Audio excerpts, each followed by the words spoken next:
Back to story board. దక్షిణాసియా దేశాలతో కలిసి చాపు కింద నీరులా అమలు చేస్తోన్న ఈ కుట్రల వెనుక అసలు కారణం ఏంటి? అగ్రరాజ్యంగా ఎదగాలన్న కోరిక చైనాకుంటే అమెరికా మీద ఆధిపత్యం చలాయించాలి గాని పక్కనే ఉన్న భారత్ ని ఎందుకు టార్గెట్ చేస్తోంది? అసలు ఎన్ని దారుల్లో భారత్ ను కమ్ముకొస్తోంది? డ్రాగన్ దూకుడు ఇలా ఉంటే అమెరికా మనకు సాయం చేస్తుందా?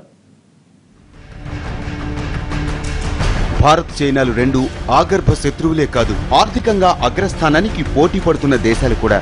ప్రపంచ జనాభాలో 40% ఇక్కడే ఉంది. చైనాది ప్రపంచంలో రెండో అతిపెద్ద ఆర్థిక వ్యవస్థ. ఆ సరసన నిలబడేందుకు ఉవ్విళ్లూరుతూ పరుగులు తీస్తున్న దేశం భారతే. 1962 యుద్ధం తర్వాత ఇరు దేశాల మధ్య ప్రత్యక్ష యుద్ధం జరగకపోయినా చైనా మాత్రం వీలున్న అన్ని దారుల్లోనూ భారత్ను దెబ్బకొట్టాలని చూస్తోంది. వర్తక వాణిజ్యాల విషయంలో భారత్ను దశాబ్దాలుగా దెబ్బతీస్తూనే ఉంది. మోడీ మేక్ ఇన్ ఇండియా అని ప్రకటించాక తన ఎగుమతులు దెబ్బతినకుండా ఉండేందుకు 3 సార్లు తన కరెన్సీ వాల్యూ తగ్గించుకుంది.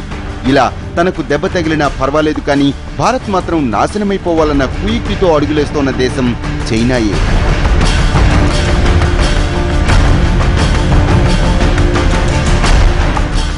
పాతికేళ్లుగా ఐటీ రంగాల్లో మన అభివృద్ధిని సహించలేని చైనా మనపై అప్రకటిత సైబర్ వార్కు దిగుతోంది. చైనా హ్యాకర్లకు ఇండియన్ నెటిజన్సే టార్గెట్. క్రెడిట్ కార్డుల నుంచి ప్రధాన ఆఫీసు వరకు చైనా హ్యాకర్లు అన్నింటి రహస్యాలను దోచేస్తున్నారు. ఇందుకోసం చైనా సర్కార్ హ్యాకర్లను పెంచి పోషిస్తోంది. తమ పనిని సులువుగా అయిపోయేందుకు అతి చౌకగా చైనా నుంచి రౌటర్లను, సర్వర్లను ఇండియాకు సరఫరా చేస్తోంది. 2 ఏళ్ల కిందట పిఎంఓను కూడా హ్యాక్ చేసిన చైనా ఇప్పటికీ ఆ దాడులు కొనసాగిస్తూనే ఉంది.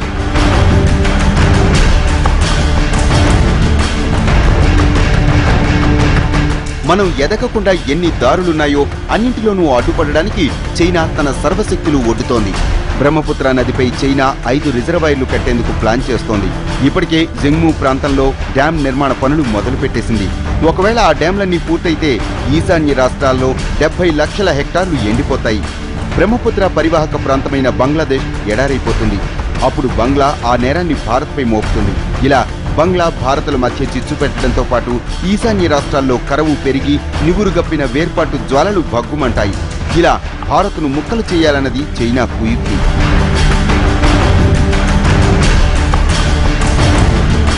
ఓ 4 ఏళ్ల కిందట ఓ చైనా తత్వవేత్త భారత్ను 20 చిన్న దేశాలుగా విభజిస్తే మంచిదని అంతర్జాతీయ సమాజానికి సలహా ఇచ్చాడు.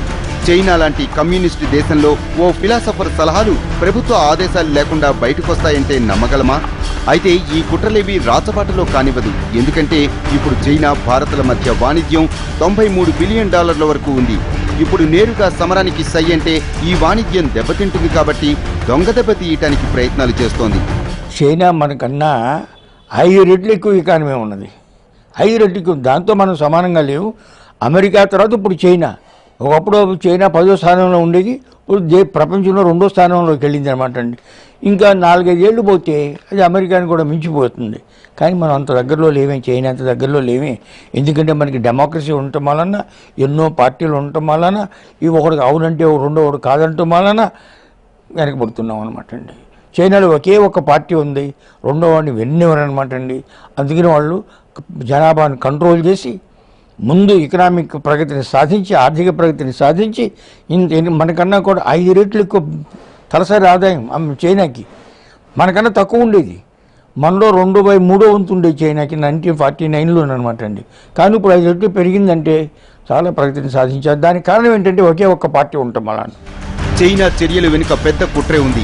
2 దశాబ్దాల కిందట అగ్రరాజ్యం బ్రిటిష్, ఆ తర్వాత రష్యా ఆ స్థానంలో ఉండగా ఇప్పుడు అమెరికా ఆధిపత్యం చెలాయిస్తోంది.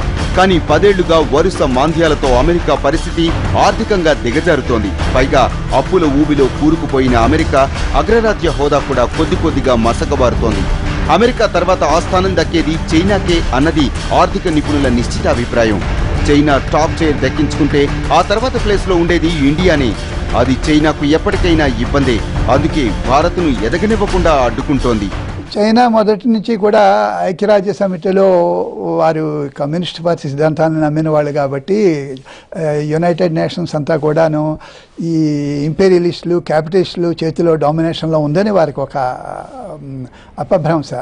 దాన్ని దృష్టిలో పెట్టుకుని వారి సంబంధించినటువంటి క్యాంపులో వారు బలం చేకూర్చుకోవడానికి ప్రయత్నం చేస్తున్నారు. దానికి ఇండియా సహాయం చేయడం లేదు. ఇండియా తను ఒక ప్రత్యేక శక్తిగా ఎదగాలని ప్రయత్నం చేస్తుంది. అందుచేత ఇది పవర్ బ్లాక్స్ పోటీ. ఆసియాలో చైనాకి ప్రతిబంధంగా వేరే ఒక శక్తి ఎదగడం అనేది చైనాకి కష్టంగా ఉన్నది భరించడము.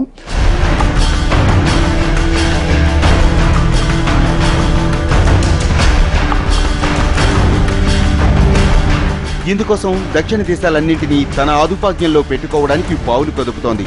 ఇలా దక్షిణాసియా దేశాల్లో ముందు టాప్ ప్లేస్లోకి వెళితే ఆ తర్వాత ఆసియా, యూరప్, ఆఫ్రికాల మీద పెత్తనం చెలాయించవచ్చు.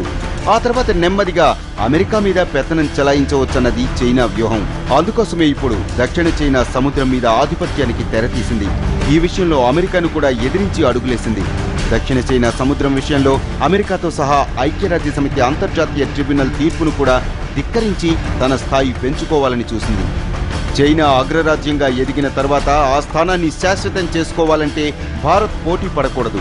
ఇందుకోసం భారత్ను ఆర్థికంగా, రాజకీయంగా దెబ్బతీయాలి. అందుకే భారీ ఎత్తున చవకగా చైనా సరుకుల్ని ఇక్కడికి పంపి మన ఉత్పాదక వ్యవస్థను దెబ్బతీస్తోంది.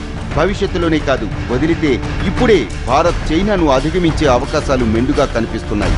అందుకే భారత్ చుట్టూ వ్యూహాత్మకంగా పాగా వేస్తోంది. భవిష్యత్తులో భారత్ మీద ఆధిపత్యం చెలాయించేలా చుట్టూ అష్టదిగ్బంధం చేస్తోంది.